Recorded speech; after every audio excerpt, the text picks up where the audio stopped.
Okay, welcome one and all. Very, very excited for the fifth class of six. So tonight's class is actually very special. It's called the fifth factor, and it's going to be very interesting. But I have to say, especially as our presenter Fred has mentioned before, Moses was the first major lawmaker, obviously through the Torah that he gave. Tonight, today is the yard site and birthday of Moshe. Moses was born and passed on the same day, 120 years apart. So we dedicate tonight's class to the source. Obviously, he's God of the Torah, but the messenger God gave it through is through Moses. Therefore, the class is for Moshe. His name was Moshe ben Amram, and it should be good for all the Jews around the world. So that is the dedication of tonight's class. A few house rules, as Fred mentioned. Next week, class is updated to a party. It's called Purim, and you please join us for Purim. If you can't make it, it's going to be 4:30 to 6 at the Manan's Firehouse. That's the 3rd of March, my English birthday. And if you can't make then, we have the night before, a more intimate party right here. You already see the stadium all set up. Does anybody know what's wrong with the stadium? Quickly, can anybody tell me? Look closely. Think about it. All right, there's something wrong in the stadium. Got a big deck set up for football. Yes, the outfield has yard lines. All right, we needed to mix a bit of both because we have different people here. Some people into baseball, some into football. So we have a little a merger. That's what you can do with AI, right? All right. So in all seriousness, this is one of my favorite classes. So that's the house rule. So next week, following week, we will go after Purim will be our final class of the 6. Okay, Tuesday. Now, this Thursday night is my birthday. You're all invited. We're having a fabring and a party for my birthday here at 7:30, a little later, so you get a little more time to everyone. Men and women, adults only. 7:30, my birthday party. So come there for cake and more and l'chaim. And now let's get right into it. We last week spoke about the word ashadchan, a matchmaker. Have you guys heard of the word shtetl? Translation, anybody? Definition? Little village, A little village, correct. sort of like that. Like what's on the screen. More modern, but modern. Okay, good. More modern. So we started with a little village. There was a few Jewish families in a village, and there were two mothers that had girls that were marriageable age. So they wanted to find a nice Jewish husband for their children. So they sent a message to the big yeshiva, the big city, if they had any boys that are prospects to meet their daughters to see if it can work. You got to listen to this whole thing. So the yeshiva sends two top students on a train back to this little village.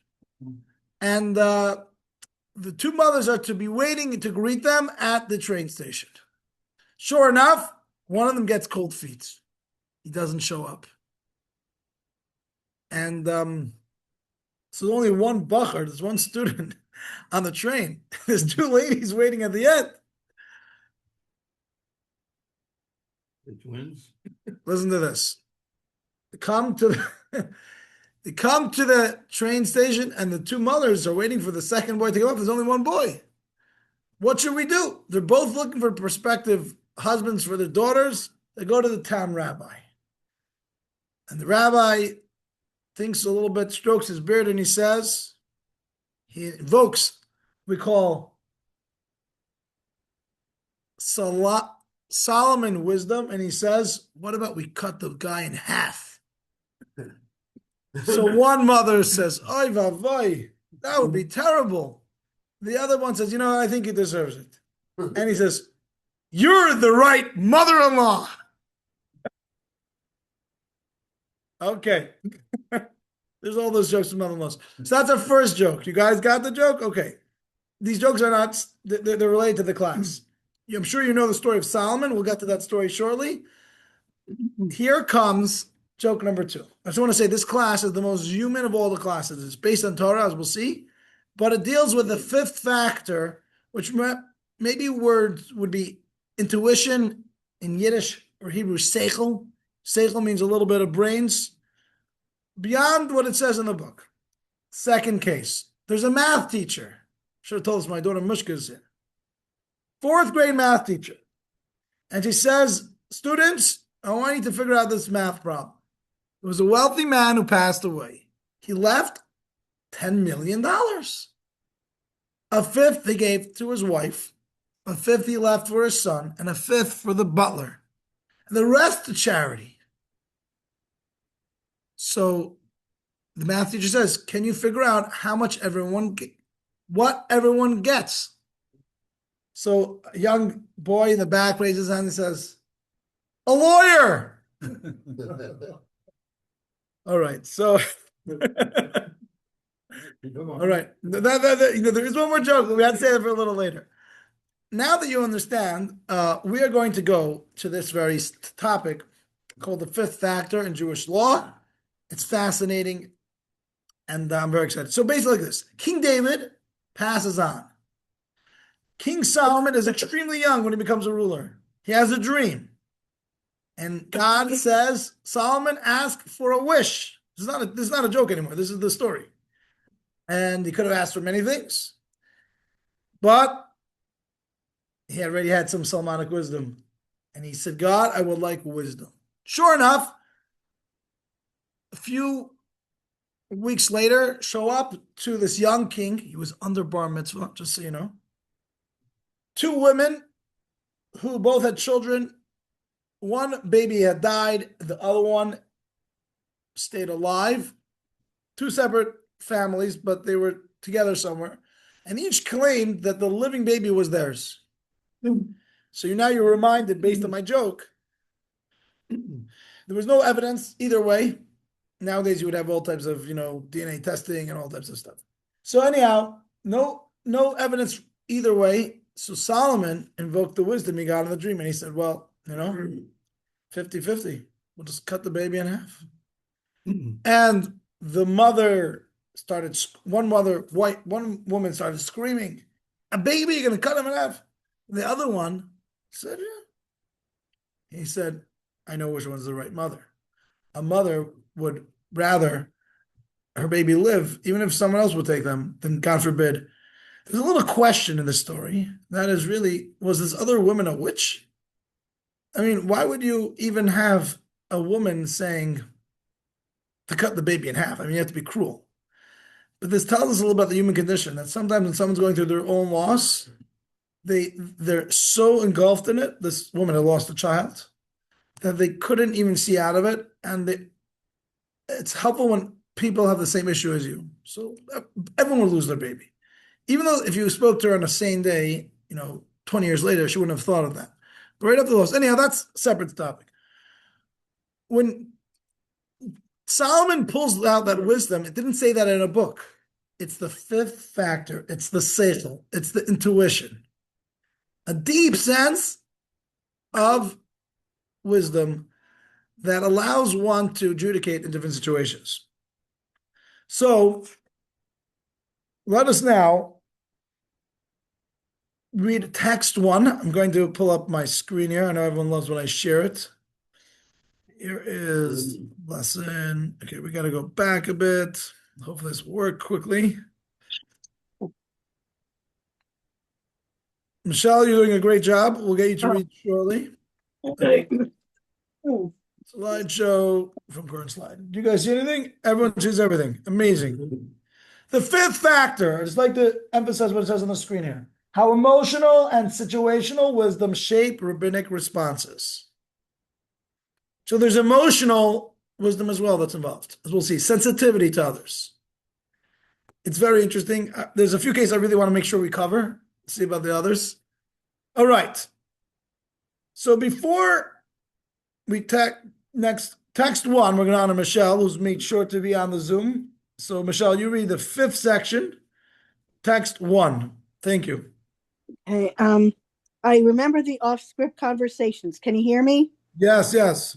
We had with my teacher, the great Rabbi Moshe Sofer of blessed memory. He would tell us, What? You're good. He would tell us, take heed, my children, mastering the 4 sections of the Shulchan Aruch, Code of Jewish Law, is a great achievement, but it's within reach. The challenge lies in the 5th section of the Shulchan Aruch, knowing how to guide a generation and a community according to its unique needs, knowing when to act and when to hold back, when to be lenient and when to be strict. That requires extraordinary help from heaven. So here is a student, Rabbi Hillel, who's a student of the famous Chassam Sofer, Rabbi Moshe Sofer. And he says, I remember my teacher telling us this. As we'll see soon, the Code of Jewish Law broadly is broken into 4 sections. I'm going to put them on the board now, or you look in your book on page 192 for the 4 sections of Shulchan Aruch. All of Jewish law nowadays can be broken down into these 4 sections, almost. And we're almost there. The Code of Jewish Law has 4 sections. I'm going to look on the in the book, page 192. You can look at the screen. The first one is Hebrew, is Orach Chaim, means path of life. That is the most common. The laws of Shabbat, the laws of holidays, the laws of blessings, etc. Then the second one, you see this kosher chicken or turkey. It's called Yoradea, teaching knowledge, and also covers the laws of charity, the laws of kosher food, the laws of Torah scrolls, mezuzahs, even the laws of mourning. And then you have the third section, which has the rings here, which is called Even Ezer, the stone of help. Deals mostly with marriage-related divorce. And then Jewish civil law is called Choshe Mishpat, the breastplate of judgment. Basically, proceedings of a Jewish court and all that. So these are the 4. Now, as you look on the very bottom, it says number of chapters. The first one has 697 chapters. The second one, 403. 177 and 427. These are very lengthy. And they have, if you look and you see them inside, they have commentaries around them, like the page of Talmud. Very in-depth. Rabbi Moshe Sofer said, although a good rabbi needs to know all of these, now, many rabbis are experts only in one field. They may know other things like myself. I don't know the Stone of Help or Choshen Mishpat. When I did my rabbinic ordination, a classic rabbinic ordination will not require expertise in the bottom 2. Top 2 are much more common. You need expertise in the top 2. The bottom 2 are not necessarily, every rabbi has that. Just today, I had to ask a question of a rabbi's rabbi, as I've said before, someone that I consult with on more delicate issues that I'm not an expert in. But Rabbi Sofer said, there's, in addition to the 4 sections, there's the 5th section, the 5th factor, and that is the emotional intelligence, the emotional intuition or sensitivity, and also intellectual intuition that is needed to come at certain cases. To give you an explanation of how this works, I'll give you one example, and that is, we're almost going to see an example soon, is from the story of Passover. We all know Passover is not yet. It's in a month after Purim. There was a rabbi, Rabbi Chaim of Brisk, a very famous rabbi. This is about 200 years ago, who one day got a knock on his door before Passover. It was very common before Passover, rabbis would get a lot of questions. How do you do this? How do you do that? The rabbi gets a question. This fellow says, there's supposed to be 4 cups of wine, grape juice.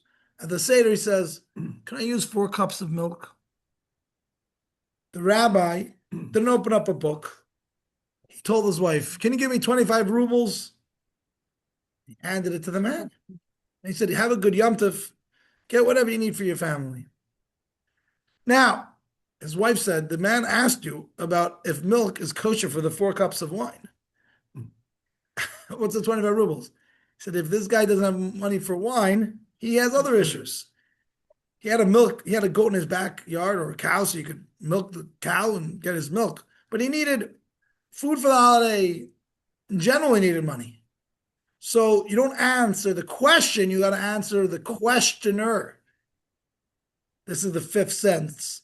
5th sense, the 5th factor of Shulchan Aruch. You understand this situation? I think everyone at this point gets the 5th factor. Look at the screen. For effective guidance, a rabbi first will need wisdom. 4 sections of the Code of Jewish Law. Then, you'll need an insight into human nature. How do you acquire that? Bedside manner? Takes time, experience. It doesn't happen overnight. You could ask a doctor that.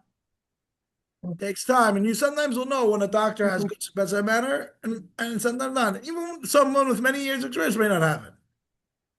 But this is interesting. A rabbi who's going to be a halachic posek, halachic authority, doesn't just study books and get tested and receive a certificate. But what requires following that is what we call apprenticeship. Hebrew shimush. They will sit by a senior rabbi or dayan, Jewish judge, and see how he fields questions. How do he deal with people? And that bedside manner is then learned, and that is part of the effective guidance of the fifth factor of the code of law. So far, everyone's with me? Now, Mushka is going to get to discuss the first case. Take it away. First thing, students that I have to go to this like really cold place, and it might help them, but they might die. And if you bring the felon in, you cannot. If you take it out, you have to burn it because of the environment and the chemicals, blah blah blah.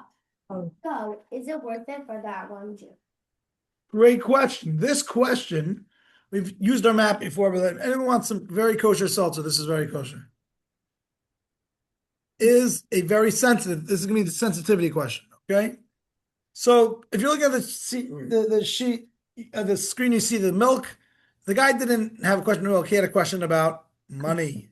Answer the person, don't answer the question. So here comes the case. There's a contagious patient who's hospitalized in England in a facility where all items that are brought in, no matter what, again, right or wrong, it's not even relevant. The rule of this facility, this hospital, was that everything that leaves, nothing leaves, actually. Everything has to be incinerated, burnt. This is in Manchester, England, 1963. Many of you know that I studied in England for 2 years.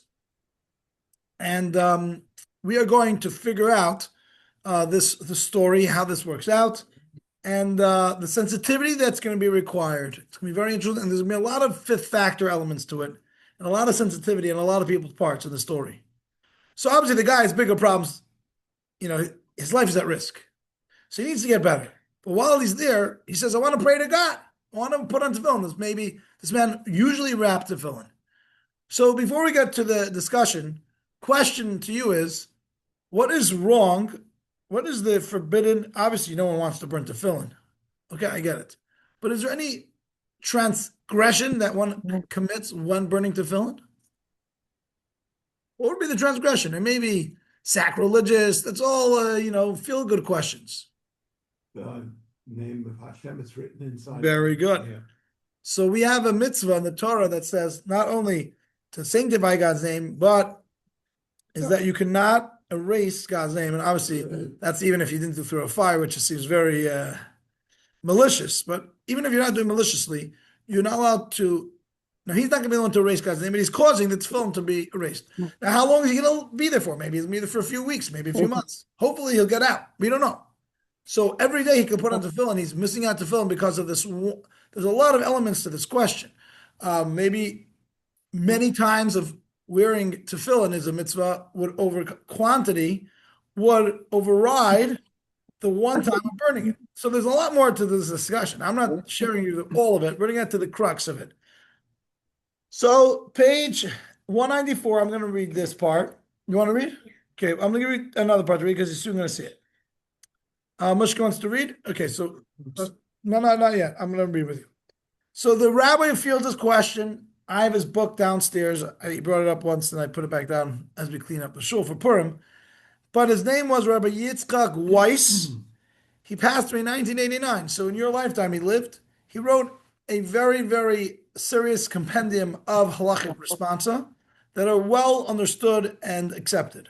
He later becomes the chief rabbi of Jerusalem. This is when he's in England. By the grace of God, Friday Erev Shabbat, Parshas Re'eh, 1963, Manchester, to Rabbi Yosef Tzvi Perlkat. So the rabbi who he's writing this to is asking this question, and he is responding. You want to read a little bit? You can read. Go for it. A patient with a contagious disease is hospitalized. Very good. In a facility where all the investigated for items patients bring in are Incinerated. It's permitted to bring to the there to fulfill the mitzvah. Right, is it? That's a question. Good. So that was the question that this Rabbi Katz turns to Rabbi Weiss with this question. Rabbi Weiss is a famous rabbi in Manchester. He's got the question. Now, do you want to read more? Or maybe I'll read a little bit and you'll get to other parts.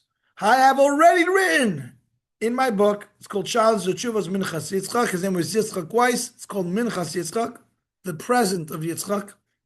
That I am inclined to say that one should not bring tefillin so as not to risk the severe desecration involved in the burning. See there. I already dealt with this at length. I said I have already published a few volumes of my Responsa, volume 3. Section 3 deals with this, and my inclination is to say no. Don't bring the tefillin. I know it's upsetting. I know I get it. The guy really wants to pray, but no tefillin. Now, that should be the end of the story. He already dealt with this. And now you're going to see where a rabbi retracts his ruling. Based on now, as you'll see soon in the next few texts. So originally he wrote that and that was published. It was a published thing. Now you see the rabbi's humility. He's not going to say, oh, well, I said it, my way or the highway. That's what it is. He's going to now consider new considerations. As to what you write, that it isn't certain that they will be burned. So one of the issues that Rabbi Katz brought up was, who knows, perhaps a researcher will discover a new cure and the illness will no longer be contagious, and the incineration protocol will be lifted.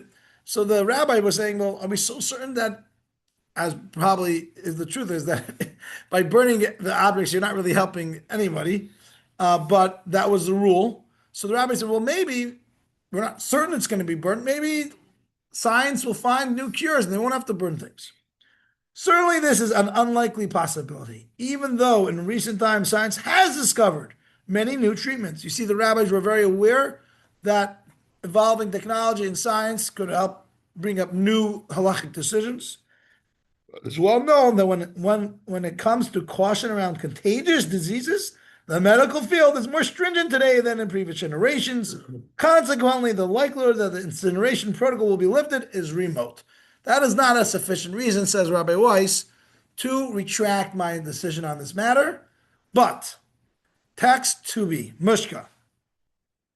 However, I was prompted to reconsider by a distinguished Torah scholar who argued that withholding the tefillin could cause scientific distress to a God-fearing patient, deeply pained by his inability to fulfill the mitzvah. Such emotion and anguish might even compromise the patient's physical health.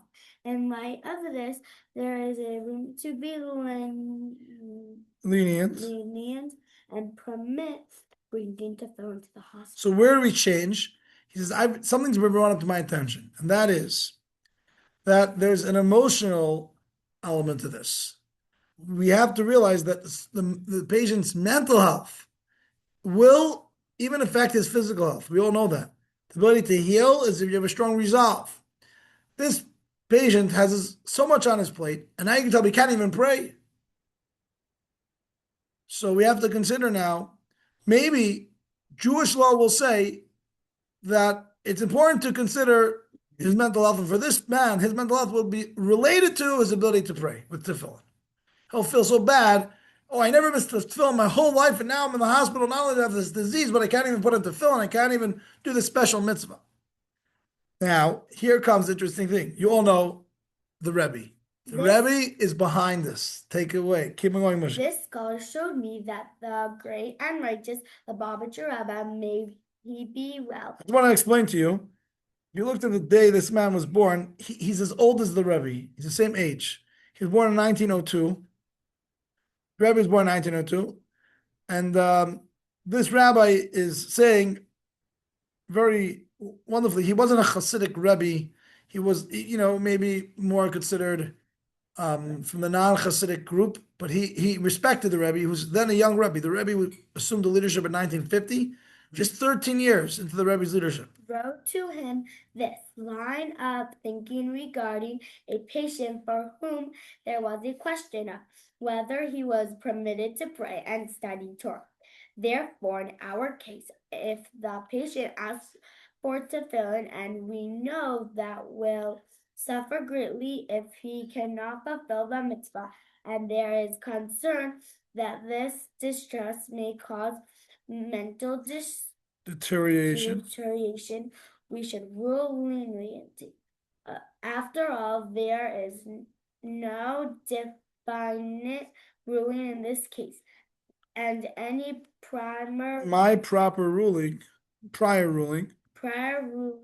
was that only that due to this doubt is perfectly to remain passive. Okay, very good, Mashka. Prevalence is remain passive. Therefore, under the above mentioned circumstances, we should allow him to bring tefillin so he may fulfill the mitzvah and be at our ease. Amazing. Thank you, Mashka. We're going to find out more about this decision. So, bottom line is that the Rebbe had written something to someone about the sensitivity when it is necessary to understand the patient's mental state, and that does contribute to this decision. Now, let's see. This is called the fifth factor. Text 3.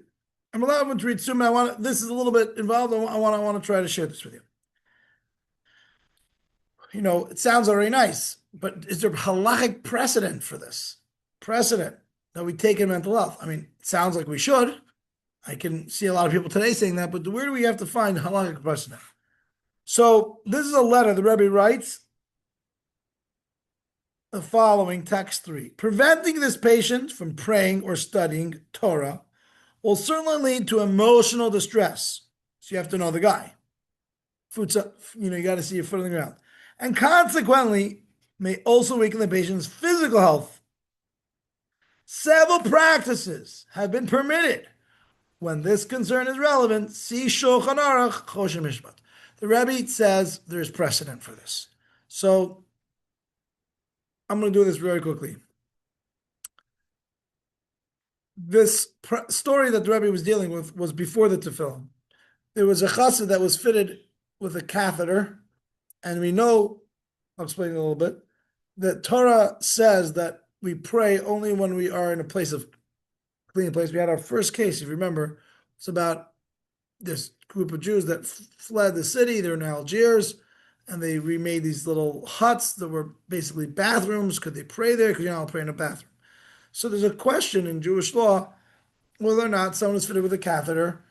Basically means they can't go to the bathroom easily. They're sick or they're old. And could they daven? Could they pray? They're basically not fully clean. That's really the question. And the Rebbe says, I'm going to point you to a piece of Shulchan Aruch that teaches us that yes, there's precedent in Jewish law if they can mind the distress, the anguish of the patient. Let's see that law. It's called the Shabbat will. We know that in Shabbos, we don't write. Someone wants to make a will on Shabbos. So it's going to be an oral will. There's another thing that has to happen. Something called a kinyan. A kinyan is also not performed on Shabbos, which is transferring of ownership through lifting an item. It's a way of acquisition in Jewish law. Generally, it is prohibited on Shabbat. But we are reading, I'm just telling you what it says in Shulchan Aruch, that because this person wants to settle his affairs and he's on his deathbed, by not allowing him to settle his affairs and make them binding, it will create him great distress, and someone in that situation can bring him closer to death. But if he knows that he can settle his affairs, so we see in the Code of Jewish Law that we can settle affairs on Shabbat. This is talking about a rabbinic prohibition of the kinyan, of the lifting of an item. That is a precedent that Rebbe says, you see, we do take in. That's a very drastic case. Now, the Rabbi Yitzchak Weiss also knew about this case. But to apply it in this case of the fellow in the hospital with a tefillin, with the facility that they would incinerate everything, he didn't really think to apply it. Maybe it wasn't the same level. The Rebbe said, look, that's precedent in the law, Jewish law of halacha, Jewish law, that yes, you do consider very greatly the distress of a patient, and therefore, so the Rebbe, we are allowed to do that for Shabbat observance. We also allow it for the catheter, and Rabbi Weiss says we would also apply this to the case of the tefillin. This is, I don't want to get too much lengthy in this, but this is the short version of the first case. Fifth factor, you can go now, but it gets quite interesting. All right, case number 2. Nowadays, you may know that there are no Jews left in Yemen. It's a very anti-Semitic, anti-Israel country. But for the longest time, Jews lived in Yemen. In fact, the Jews in Yemen, they're called Yemenite Jews. Anybody knows that I used to play soccer? See, before my excitement with baseball, or during it, I played soccer. And there's a long story, but it was with a Yemenite family who moved from Israel to America, and the boy joined my class. It's a long story, but I started playing soccer at Little League. At Aframs, if you know where that is. Okay, it's an indoor turf place for the winter. Anyhow, so they were Yemenite Jews. So I got to know a little about Yemenite tradition. Yemenite Jews have certain unique traditions that, in a certain sense, maybe even more authentic than most Jews. And that is because during the time of the destruction of the Second Temple, they left Israel and they settled in Yemen and never left. So they didn't come back for the Second Temple. So their traditions date back to the First Temple era. They have different letters. For example, in Hebrew, in the alphabet, there's no J. You know what I mean? There's just the G. So very famous blessing, Bore Pri HaGafen. They say Bore Pri HaJafen. They've got a J. There's other elements to it. Roger. I could say Roger. You can do the Roger thing, yes. Good, yeah, exactly. Okay, good. So now you know about the Yemenite Jews. But they went through their hardship like every Jewish community. And this is a very important story. We all know about Maimonides. So there's basically a new ruler in Yemen who basically wants to convert everyone to Islam. And Jews are suffering. They're hiding. There's all types of things. And there's a very difficult time. And when you're in a difficult situation, you're very susceptible to believe things that you probably shouldn't. Because you need to have some hope. And that is going to be the false Messiah. That Maimonides is going to field this question, and he's in Egypt. We know that Maimonides is in Egypt, and he's helping the Jewish community in Yemen deal with the situation. So now you have a big problem, because not only the Jews supposed to be forcibly converted, but I have some Jews following a false Messiah. How do you deal with that? As we'll see why this presented major issues, because now the government really has room to say the Jews are trying to make a revolt. So Maimonides is going to deal with that. You'll see the fifth factor. I want to mention about the last case. Remember I mentioned the Rebbe had sensitivity, the Torah has sensitivity, the Code of Jewish Law about the man with his will on Shabbat. But Rabbi Weiss gets a lot of credit because he had already published a book. When you publish something, even today, you can make a million retractions. Things are published. People have them, it's there for perpetuity, basically. And he said, no, nonetheless, I'm going to retract my ruling. That's a sense of humility, and that's a sign of a real leader. Okay. 4A, faith under fire, we give it to Roger. 4A. You mentioned that the ruler of Yemen decreed a forced conversion on the Jews and compelled all the inhabitants of this domain to renounce their faith, as the Almohads did in Morocco and Spain. This news is... I want to say that Maimonides is not saying from the books. He experienced that. If you remember, Maimonides fled Spain, his birthplace, and Morocco, as was running away from these fanatic Almohads. This news has taken us to our core and left our communities alarmed. You also mentioned the confusion of the decree. The confusion the decree caused among some people, leading them to falter in their faith and lose their belief, while others' faith remained intact. Okay, so now the letter so far just revealed basically the situation in Yemen. Jews are having a very tough time. A lot of people lose their faith in God. Some people have still faith, but it's going to get more complicated.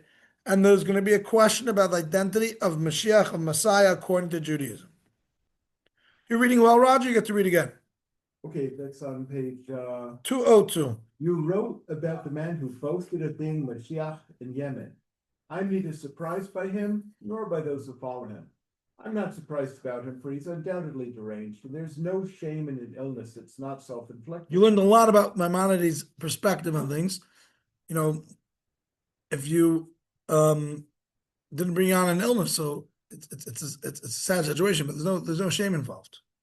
As for those who follow him, their behavior is due to their suffering and their ignorance about the lofty stature of Mashiach. What surprised me was your doubt about this matter, given that you are a learned person who has seen the words of the sages. I'm surprised that you wrote that this claimant is known for his piety and possesses a bit of wisdom. Do these qualities make someone God's Mashiach? Mashiach will be in stature highest among the prophets, the most distinguished after Moses. A prophet must be supremely wise to be granted prophecy by God, as our sages taught. Prophecy only rests upon one who is wise, strong, and wealthy. They classify that strong refers to conquering inner temptations, and wealthy refers to being rich in knowledge. Accordingly, we would not believe an ignorant person who claims to be a prophet. How much more so when he claims to be Mashiach? We know of this man's ignorance because you related how he commanded people to give all their wealth to charity, and they did not obey him. They acted correctly while he sinned. The Talmud, Ketubot 50a, teaches that one who gives generously should not give away more than a fifth of their assets. Okay, so this is a thing that we've learned before in the laws of tzedakah, that generally, unless someone is dying in front of you, and there are other exceptions, then tzedakah, you got to keep some money for yourself so you don't become a tzedakah case. We're not getting into the detail of that, but the bottom line is this guy is not qualified according to Jewish law to be Mashiach. But Maimonides is not only talking to them halachically, he's now going to spin in. We're going to let Fred, you're going to finish this off, BC, page 204, where we are going to now recognize a big issue that Maimonides is worried about the Jewish community's safety in Yemen. Again, the Jews are being persecuted. They're being told to forcibly convert. One thing, if they don't obey them, they try to hide. But imagine if they say, oh, well, we have a leader now. That's the end of the community. And here is the fifth sense that the rabbi didn't even bring up to Maimonides, but Maimonides takes the opportunity, say, guys, you got to get rid of this guy. You got to figure out where he needs to be placed, because he's endangering the entire community. I want to say something else before Fred reads. Can I ask you a question? Maimonides says, I'm not surprised by this fellow. He's probably mentally ill. I'm not surprised people that are suffering believe in some last hope. But I'm surprised with you, Rabbi. He's giving the rabbi a hard time that you even thought this could be a case.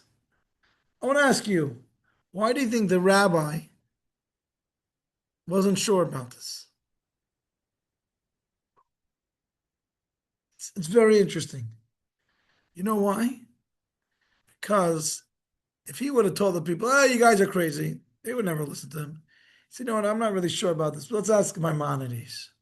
Sometimes a rabbi has to also flex the fifth sense that if the questioner is not going to listen to you, don't start saying, oh, this is the thing, because they're not anybody's listening to you. Say, oh, no, I got to discuss this with someone else. So I need to tell you, in the JLI teacher's book, there's a story about my wife's grandfather to illustrate this. You ready for a quick story? There was a couple, newly married couple, recently became religious, and they were living in Crown Heights. And they came to discuss a matter of Jewish law that was very simple with my wife's grandfather, who's still alive, Rabbi Abba Paltiel. Sure enough, there's a young rabbi sitting next to the Rabbi Paltiel. And this couple comes by, and the husband says, isn't it true this and this? And Rabbi Paltiel says, you know, I really need to look that up. I'm not really sure. And he says, come back to me. They go off. And the rabbi turns to Rabbi Paltiel and says, this is a very clear case. This is not a question. He said, I could tell that this was a debate between the husband and wife who was right. I didn't want them to start saying afterwards, oh, well, why do you even ask such a question? What a foolish thing. I knew it was obvious. The rabbi doesn't either know. So you need to flex fifth sense. Isn't that a special story? Okay. Without further ado, Fred, you're on. 4C. Maimonides.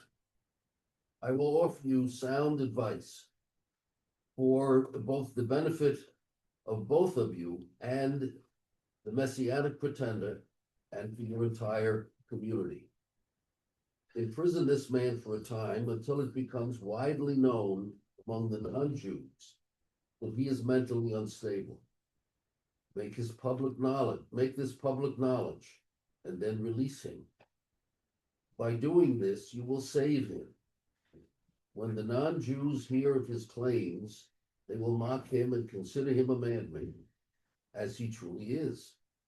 But they will leave him alone. This maneuver will also protect your community from persecution. However, if you allow him to remain free until his actions become known to the non-Jews, they will likely execute him.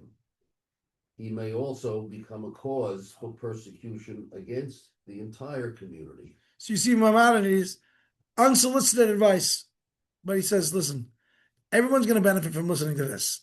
The guy will remain alive, although he's in an unfortunate situation. The community will have safety. So here you have the fifth factor, both on the rabbi, Maimonides, on the rabbi, the questioner, who got a hardball from Maimonides. You remember when I told you why he asked this question to Maimonides? He saw that the community was in such low straits that if they would hear from their rabbi, like, yeah, we know you already. He said, oh, this is a great question. I'm not sure. Let's ask Maimonides. So they said, oh, the rabbi understands us. He understands where we're coming from.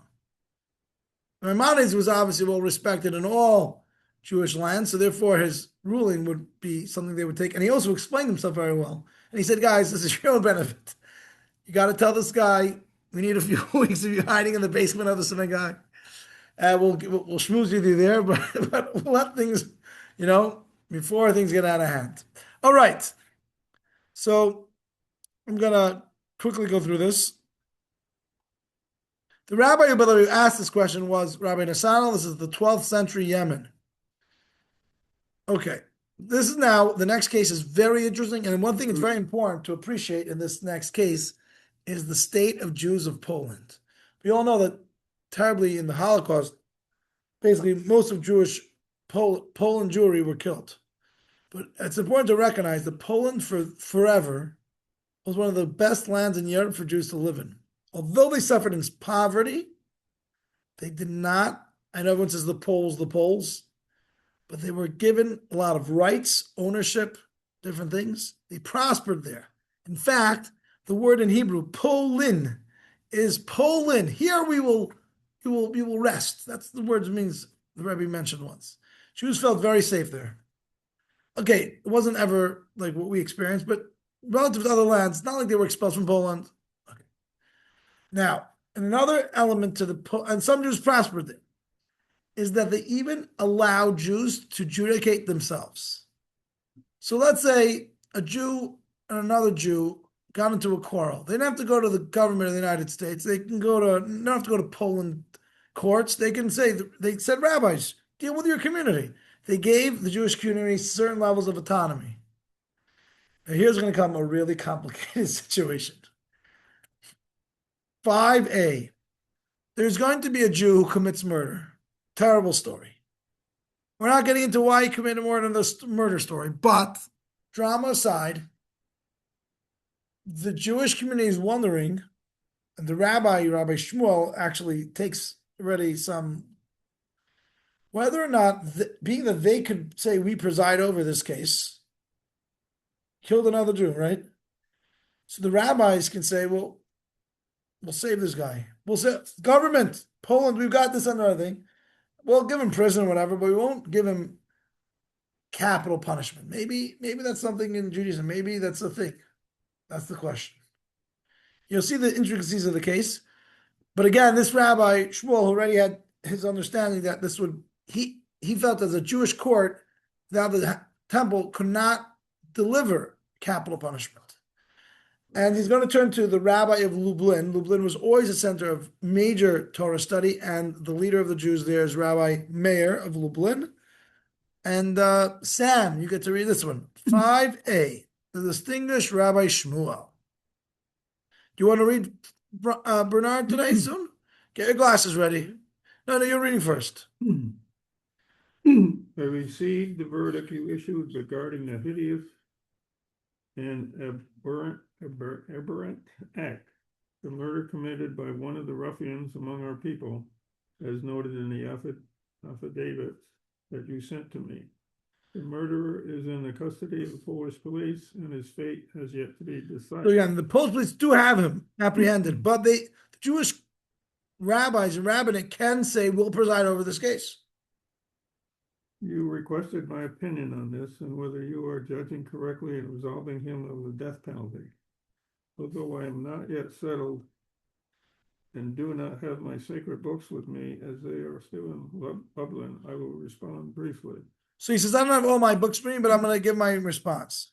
We're skipping all those exercises. 5B. Bernard, are you up to reading? Okay. Sorry. Not a problem. Fred, take it away. Since the matter has become known among non-Jews, and the criminal is sitting in prison among them, if you allow him to live, it will disgrace the Jewish community and its values. Moreover, the non-Jews may be emboldened in the future to show leniency in the punishment of Gentiles who shed Jewish blood, God forbid. This concern is obvious. Yeah. God has thankfully arranged that he is already in the hands of local authorities. So the best course of action is for the Jewish court to have no involvement in this matter. Rather, the victim's family should be deemed capital punishment as retribution from the Polish authorities. Though this societal breach will be repaired, the name of heaven will be sanctified, and all of Israel will be blameless.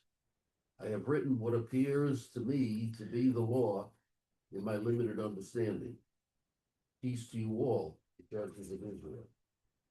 Signed, Mayor, the son of our teacher, Rabbi Gedaliah of blessed memory. So, Rabbi Shmuel, if you look on the screen, there's more to the story. We're cutting it short. If you look on the screen, he, anyways, held, forget about what they should in this case. He said that nowadays a Jewish court cannot hand out capital punishment. It was only when it was in Jerusalem with the temple. He also held that when does the government, the rabbinic court, make exceptions to the rule when something becomes a societal issue. He felt this was a one-off case, and maybe we shouldn't, okay, so that was number 2. 3, if we cannot execute him, we must spare him from others too. So that was his opinion. The Jewish court on their own couldn't enforce capital punishment. How are we allowing the Polish government to do the capital punishment? So Rabbi Meir of Lublin says, and again, Rabbi Shmuel is a important rabbi, but Rabbi Meir of Lublin is the halachic authority who he turns to, and he says, no, any quality Beit Din could impose capital punishment. Now, I know everyone's going to ask me, is there capital punishment in Judaism? It's a longer story. Is there, if you read the Torah, you'll see there is. There are very big nuances in the Talmud in order for capital punishment to actually be carried out. It says in the Talmud that a court that would administer, let's talk about the High Court in Jerusalem that's fielded hundreds of cases a day, would carry out one capital case in 7 years. It was considered a bloody court. So there's more to the story. I don't want to get the details. That's not the point of this discussion. Number 2, and I think this was very important. He says, if you guys are lenient with him now, what happens when a non-Jew kills a Jew? They say, hey, the Jews are lenient about murder. Okay? And it's not our job. Right now, he's in the hands of the Polish authorities. The Jewish court doesn't have to start saying, we're taking on this case. Let them do. It should be a non-Jewish decision what they did with him. It should not reflect on the Jewish community. You don't have to start trying to save his life. This case has a lot of fifth, but you see that there's different elements of concern of future, what will happen. And this is, again, the intuition that a proper responsa needs. Now,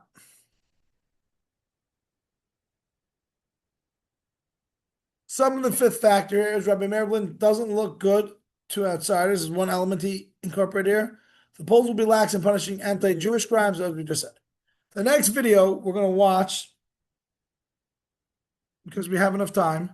I don't want to get into the whole case, but it's a related case. Okay, you ready for this? So we're not going to spend too much time, but it's an interesting video, and it also applies to this.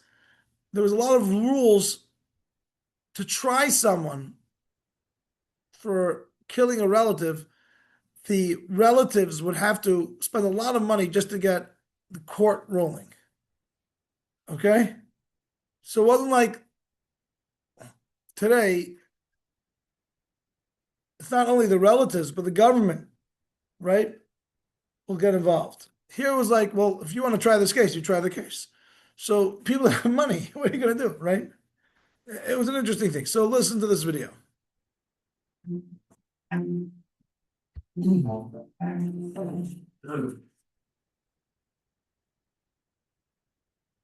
17th century Moravia, a Jewish traveller was murdered on the road. The identity of the non-Jewish assailant was no mystery, but in those days, justice did not stir unless it was demanded. A relative of the victim had to initiate a private suit, which entailed paying prosecutors, judges, and various civic officials. In this instance, the victim's relatives hesitated. Perhaps the task was too daunting. Perhaps the financial burden was too great. Whatever the reason, they failed to act, and the murderer remained free. The leaders of the Jewish community grew anxious. They turned to Rabbi Menachem Mendel Krochmer of Nikolsburg in the southeast region of the modern-day Czech Republic. Could the communal leadership, they asked, exercise its authority to compel the victim's relatives to sue the killer in the Moravian courts? And if the relatives possessed sufficient means, could they be obligated to bear the legal costs involved? Rabbi Krochmer drew on the Talmud to respond affirmatively, but he also drew a line. Given the endemic corruption, bribes or purchased letters of recommendation were often required to advance a case through the bureaucratic mire. These costs, the rabbi clarified, could not be imposed upon the family. Otherwise, relatives of victims fearing financial ruin would escape to other towns, and murderers would go unpunished. Rabbi Krochmer invoked a Talmudic precedent. The sages recount how, in ancient Israel, funeral rites had become so extravagant that some families, unable to meet the costs, abandoned their dead. Rabbi Gamliel reversed this trend by requesting to be buried in simple linen. Once this became the norm, no one abandoned their dead anymore.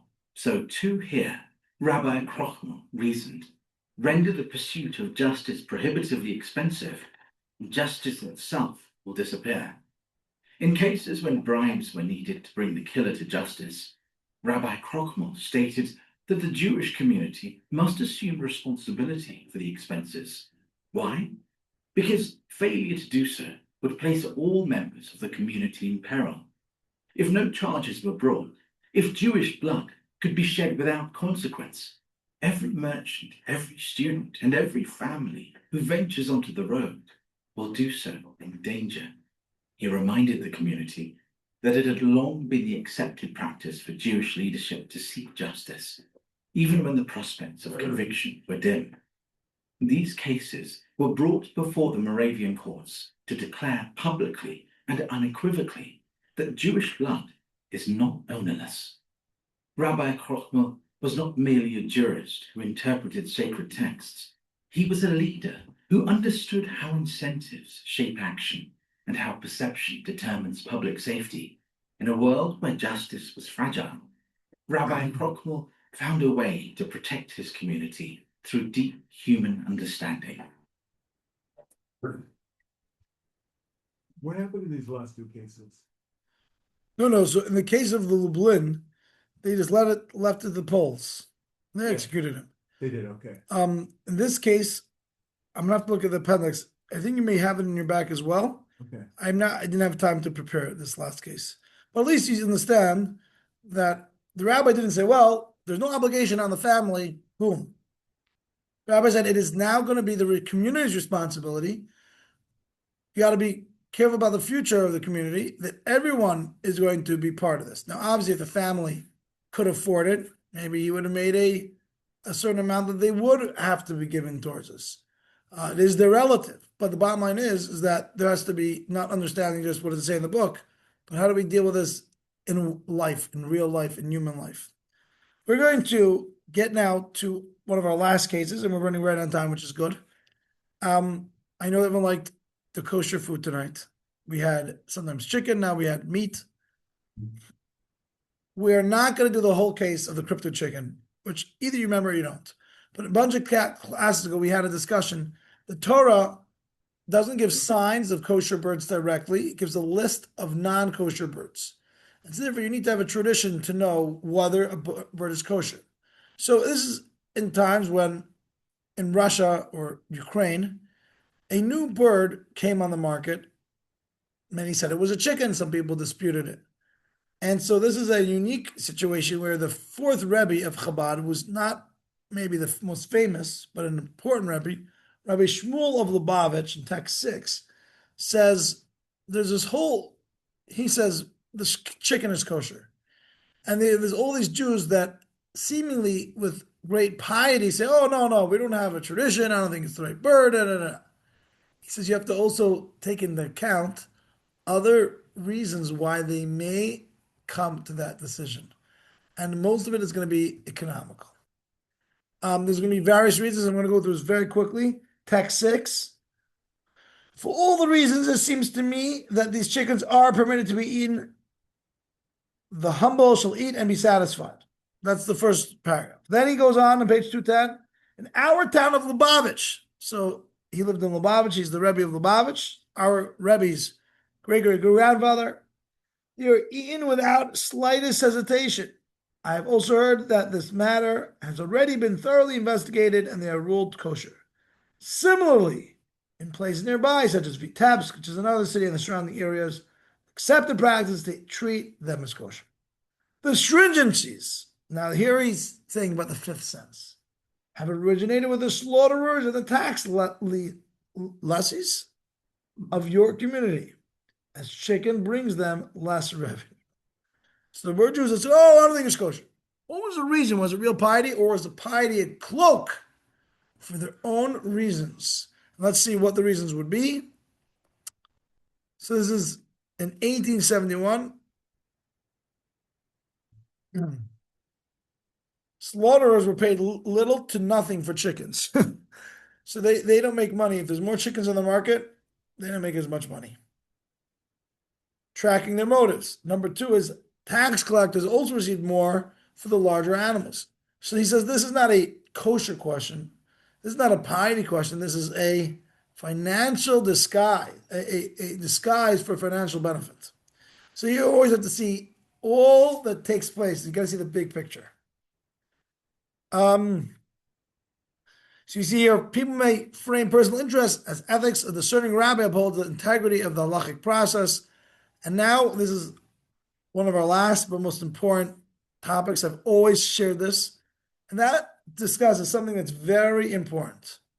Many of us as Jews are, first of all, old Jews are very philanthropic. Now, you have to be a rich person, but everyone can give and should give tzedakah. The Jewish community is the most charitable community amongst all communities in many ways, not only physically, through financial means, but in so many ways, volunteering. And I'd like to thank everyone here. You're all really volunteers here. That in one way or another, you volunteer your time or other ways that everyone participates. And of course, tzedakah. The question is the value of being anonymous. Many of us have been brought up that is the highest value of giving charity. You're not looking for the fame, you're not looking for your name on a board, you're just doing it for the right reasons. Now, this is going to be relevant. So I've shared this before because I'm very into this piece of Rajma. This Rabbi Shlomo Ben Adaris, has been quoted in almost all our classes. A rabbi from Spain who's dealing, remember we had problems with the Spanish synagogues with real estate issues, seats and adding seats. Now we're going to get into a donor who extends and builds a beautiful extension to the synagogue wants his name on it. And the question is, my other question is an ethical question. Is it an ideal? Is it not an ideal? The question is legal matters, we'll see soon. But this is going to teach us a lot about what is the greatest ethic in Judaism. Is it just doing things for the right sake, for yourself, or benefiting others? It's going to be very interesting. So text 7, Raj, you read. Yes. Ruvain owned a home near the synagogue, which he had built beautifully, and he wanted to connect it to the synagogue to enlarge the sanctuary. However, the community didn't allow this because it would have degraded the value of the existing seats. Instead, they agreed that the extension would house the Torah Ark. And that's what they did, with Ruvain sponsoring the entire project. The donor Ruvain has now come to inscribe his name over the ark so that he will be remembered for his donation. A few members of the congregation objected. Tell me, do they have the right to stop him or not? That Ruvain. Yeah, Reuben has done it again. So it's funny that this guy's name is Reuven because one of the texts that the Rashba, Rabbi Shlomo Nadar, cites is about the biblical Reuven. And he says it's a very interesting psychological thing, and that is he's going to bring 3 cases. This is in Barcelona. 3 cases, the Midrash says that if people knew that they would be written about forever in the Bible, they would have acted differently. The first story is, you're familiar with the 12 tribes. Joseph was sold into a pit and then eventually thrown down to Egypt. Reuven, the oldest of the 12, originally had intentions to save his brother, but he didn't actually do it. He tried, it didn't work. The Midrash says if he would have known that forever God would have written in his Torah what Reuven did, he would have figured out, as we'll see in this Midrash. Let me read it. Text 8. Had Reuven known that God would write about him, Reuven heard and saved Joseph from their hand, he would have carried Joseph on his shoulder to his father immediately. He tried to figure out something to do and it didn't work out. But if you know that his failure would have been written, and because of him, Joseph was, although it was ordained to be so, and he would save the Jews later and all the good stuff, but the brother was sold into slavery who easily could have been killed. You understand? The psychological element here is that if people would have known, this is the Midrash gives another 2 examples. I'm going to do them very quickly. Had Aaron known that God would write about him, it says, behold, Aaron is coming out to greet you. He would have gone to greet Moses with tambourines and dancing. When Moses, who ran away from Egypt because his life was at risk, well, you're not familiar with the story, I'm not getting into the details. Aaron greets Moses. So if the Torah says if he would have known that God would write about this, our psychological nature would have said, I would do this much better. Okay? Finally, the story of Ruth. I'm sure you heard of Ruth, the grandmother of King David. Had Boaz known that God would write about him, he handed Ruth roasted grain, and she ate and was satisfied and had some left over. He gave her something to eat. He would have fed her fat calves, and as he gave her for something very meager, he would have given her something nice because it would be recorded for proper duty. So Rabbi Shlomo ben Adaris invokes this medrash and says, let's think about this. You're right, maybe someone should be anonymous. It sounds great, but it does not create a culture of giving. If you know, right, that you will be recorded forever, so then it creates a way of thinking. And that is the response of Rabbi Shlomo ben Adaris. He says, I'm not going to get into the whole details of, he has a precedent in the Talmud. There was some inscription on the Holy Temple of certain donations that were given. So you see that's a precedent for that. If people are aware that their positive actions will become public knowledge, they will perform them better and with greater enthusiasm. It will create a culture of a community of givers.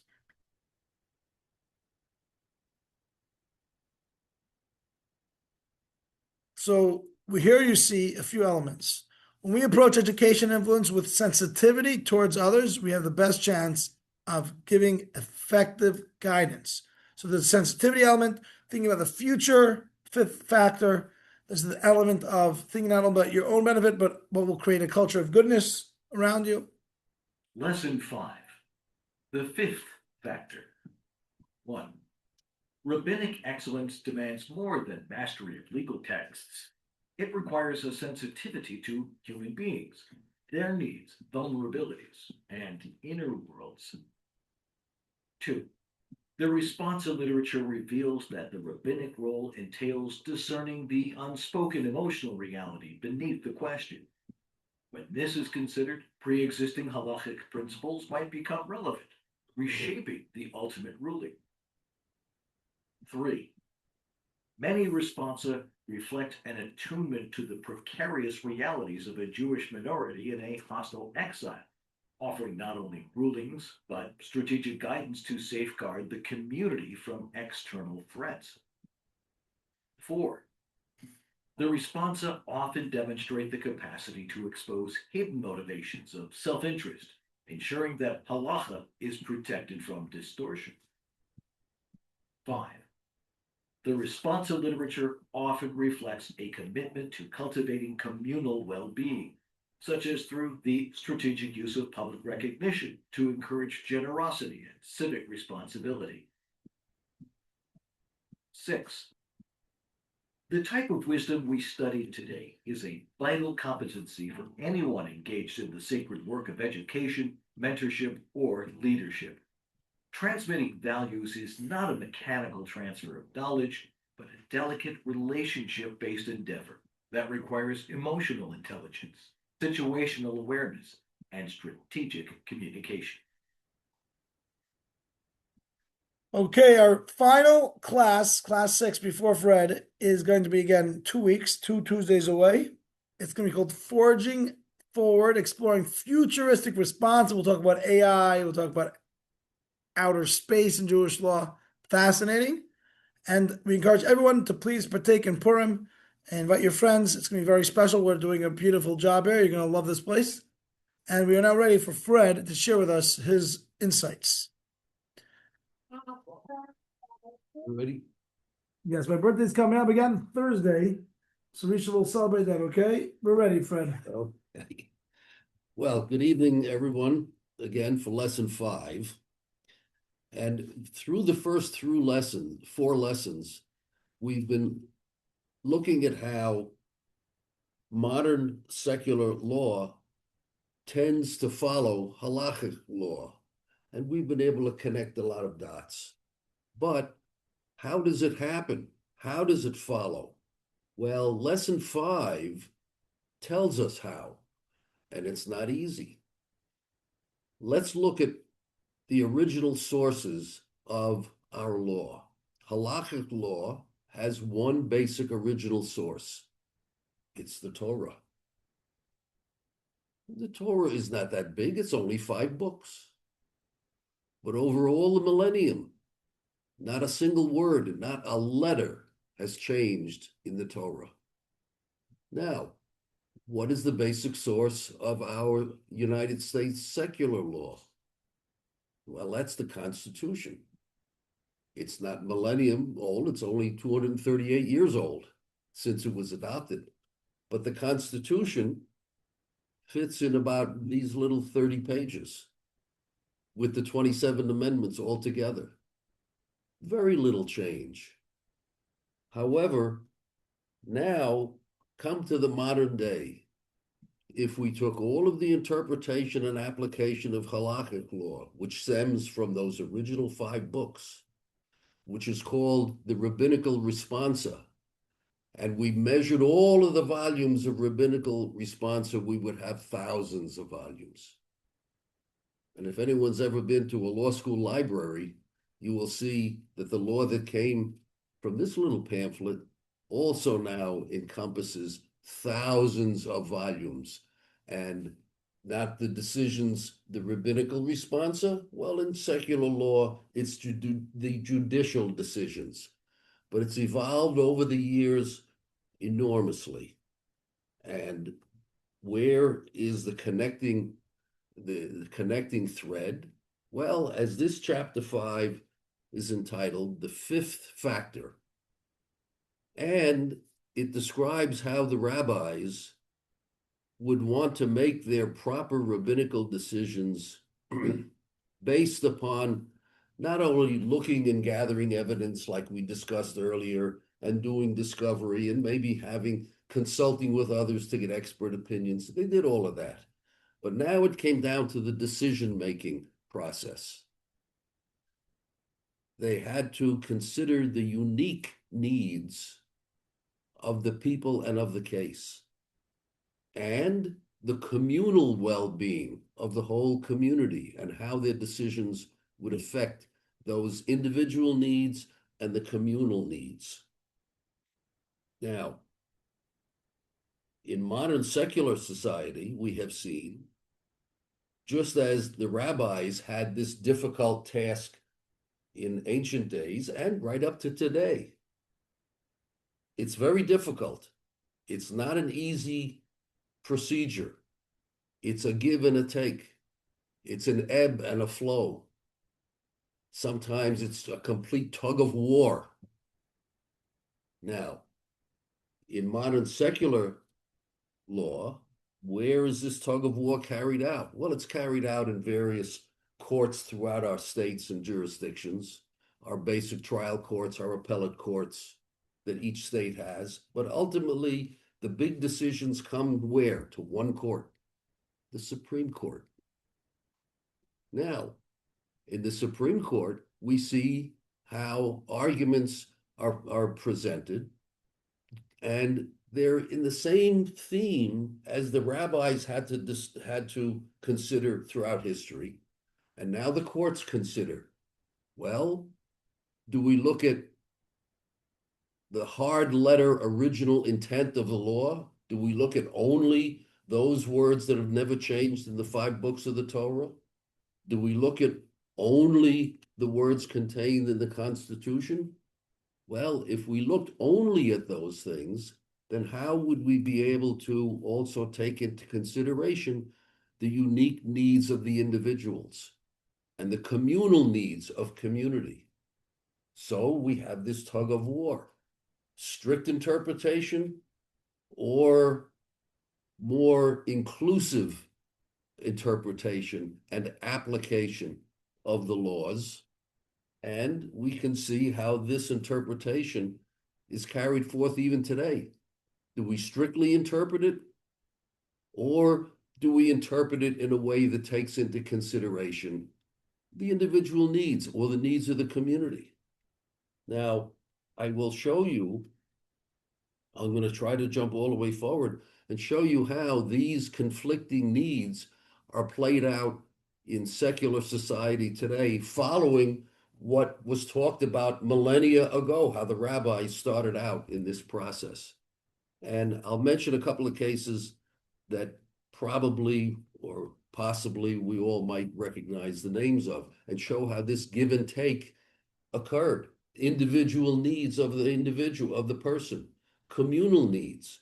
Well, there is a famous case, there is a famous case in our Supreme Court of the United States, which was called Plessy versus Ferguson. Some may recognize the name, but it's a case in the 1800s which said, separate is equal. Well, there was a big debate over that. If it's separate, can it really be equal? And this had to do with racial segregation. Well, this tug of war went back and forth from the late 1800s until the 1950s, when another case came along, Brown versus the Board of Education, which said, no, separate is not equal. Equal is equal. Separate is different. Now, those are 2 of the most significant cases in our Supreme Court history. But let's look at some other areas where the debate has continued as to whether do we strictly interpret only the words, or do we look at what the meaning was? Well, there's a big argument that we've all heard of that always goes on about, in the Constitution, the Second Amendment has to do with guns. Well, should everyone be entitled? Or for the good of individuals and the safety of individuals and the protection of the whole community, should the Second Amendment be interpreted to have certain reasonable limitations. You need to be trained. Do you need a license? You need a license to drive a car, after all. Well, this debate is ongoing today, as we know, because there are factors and there are groups in society that say, no, strictly interpret it. It says everyone has a right to bear arms, shall not be diminished. Well, and on the other hand, people say, well, the government regulates just about everything else we do, whether it's to drive a car or anything else. Why should we not protect individuals, and why should we not protect the community by reasonably interpreting this language? And that debate goes on, as we know. Now, another one that I'll mention, because I know everyone's going to know about this one, is what should we do or what shouldn't we do, and how do we interpret the basic law, is the case of Roe versus Wade. We all know what that is, the case that said abortion is a right of, they use the word out of the Constitution, the right of privacy, the right of liberty. And that was the law of the land for about 70 years until last year, when the case of Dobbs versus Jackson came down and the court was, as the tug of war, was pulled in the other direction.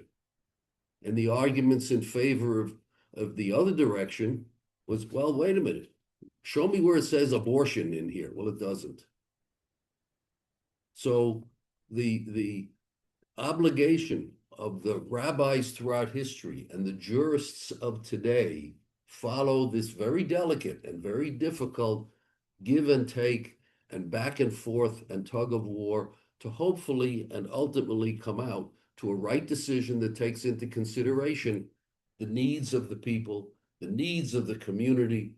But some people think, no, we should only do it exactly what it says. But what it shows us is this is not an easy procedure.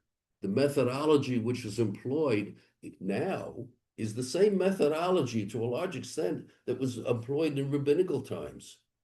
But sometimes you have to now look at, as in rabbinical times, the individual needs of the people, the needs of the community. I'll give you one final case, and this is not a case that anyone will know the name of, but it kind of shows where courts sometimes will have to take into consideration the reasonable needs of people and community. This is a case, I won't even tell you the name because it's confidential, because it was a case that I tried. However, when does the case become non-confidential? It's well, Supreme Court. When I say confidential, it's public record. So it's not really confidential because the case is reported. But if I mention the names, and it's people in the community, so I'm going to respect that. I'm just wondering, is there anything called a classified case? Or well, no, everything is not a public? classified case, but in certain cases, in certain instances, and this gets off the topic a little bit, judicial records can be sealed and then can only be looked at, not publicly, but by a court order that says you can unseal. It happens in criminal cases, it happens in juvenile cases where they'll be sealed, subject to being opened up only pursuant to court order. But I'm getting off the subject a little bit, but it's a good question. The case of taking into consideration needs is a case that involved, and I think people will know this word, a healthcare proxy, which is a common document today, where a person can set forth what their desires and wishes are when it comes to the end of their life. Do they want to have extraordinary life-saving procedures, or if a doctor, and it has to be certified by a doctor, says that the patient has reached what is called a persistent vegetative state with no hope of recovery, can we then terminate extraordinary life-saving procedures, which is commonly sometimes referred to as, when can we pull the plug? Well, this is a difficult decision.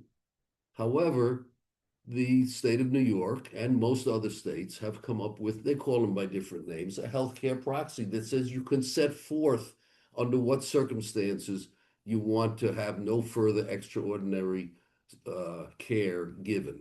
Excuse me. Well, a lady who was fully competent mentally, but was dying of cancer, and she was in her 80s, was in a hospital locally. And she wanted to make a healthcare proxy because she knew the end was near. And her family was present, most of it. Her doctors were present. Other witnesses, nurses were present. And she expressed what she wished to have done clearly. And somebody said, okay, we'll get the healthcare proxy. Somebody get the healthcare proxy forms from nurse, I'll call her Sally. Well, they went to find Nurse Sally and found that she had gone home for the day. Her shift was over and her desk was locked. So they couldn't come up with a piece of paper for her to sign what her wishes were. And they said, oh, Sally will be back in the morning. We'll do it in the morning. Okay, fine. Well, decisions are made at a higher court sometimes. And during the night, she didn't make it to the morning. She went into a coma. She could no longer speak. She could no longer sign. She could no longer express anything. She had become, from her illness, into the persistent vegetative state. Well, the family had a right to go to court. And we had to bring in the doctors and the family and everyone who was there to show that this lady had clearly and convincingly and with full competence mentally expressed her wishes. And but for only the lack of the form that was locked in the nurse's desk, she couldn't have signed her name. So everyone testified who was there. And one other person, a family member, came forward who actually was not in the room, a granddaughter who said, and this was based on her personal faith, and the court has to respect that. She says, Grandma would never want to terminate her life under any conditions. So this brought the subject to the court. The court found that she had expressed her wishes knowingly, convincingly, and competently. And in fact, the granddaughter's decision was taken into consideration, but the court found that the healthcare proxy wishes had been established and therefore could be carried out. And he turned to me, the judge, he says, now we have one other problem. And I said, I know where you're going. The hospital that the lady was in, well, all right, I'll say the name of the hospital. I'm not going to say it was St. Peter's Hospital. St. Peter's Hospital is obviously run by the Catholic Diocese. The judge made a decision, but we have in the Constitution separation of church and state. The courts and the government cannot tell a religious institution what they can or cannot do within the terms of their religion. So now what do? The judge had the difficult choice to make a decision and consider what this chapter talks about, individual needs.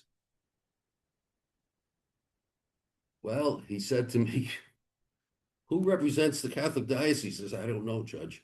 Good, we're adjourned for one day. Find out and come back. Well, I did find out, and I got the attorney for the diocese to come in, and the judge said to her, what should we do? Well, she says, I don't know. I have to talk to my client. Do it. We're adjourned for another day. Meantime, the lady is still in limbo. Well, the judge, having made his difficult decision, taking into consideration the needs of particularly this family and this patient, now had to turn, because of the religious factor involved, to the diocese.